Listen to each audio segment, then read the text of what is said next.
حضرت ابن عمر رضی اللہ تعالی عنہ سے روایت ہے کہ جناب رسول اللہ صلی اللہ علیہ وسلم نے ارشاد فرمایا کہ جب آدمی جھوٹ بولتا ہے تو اس سے فرشتہ میل دور بھاگ جاتا ہے، کیونکہ اس کے اس فعل سے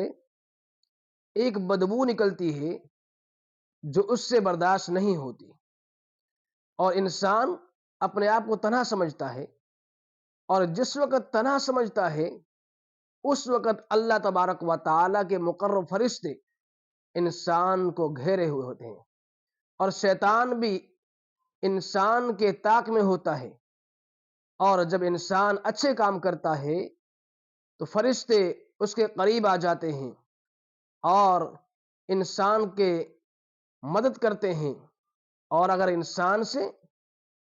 کوئی برا کام سرزد ہو جائے تو فرشتے دور چلے جاتے ہیں اور شیطان قریب آ جاتا ہے۔ اس حدیث سے یہ معلوم ہوا کہ برے کاموں میں ایک بدبو ہوتی ہے جسے انسان محسوس نہیں کرتا، لیکن فرشتے کے لیے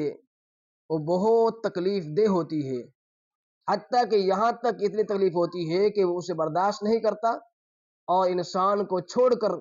دور ہو جاتا ہے۔ تو اس حدیث کا خلاصہ کلام یہ ہوا کہ ہم اپنی زبانوں میں سچائی کو لاگو کریں، اپنے معاملات میں سچائی کو لاگو کریں، اور جھوٹ سے ہم کہ پرہیز کریں۔ اللہ تبارک و تعالی سے دعا ہے جو کہا سنا اس پر عمل کی توفیق عطا فرمائے۔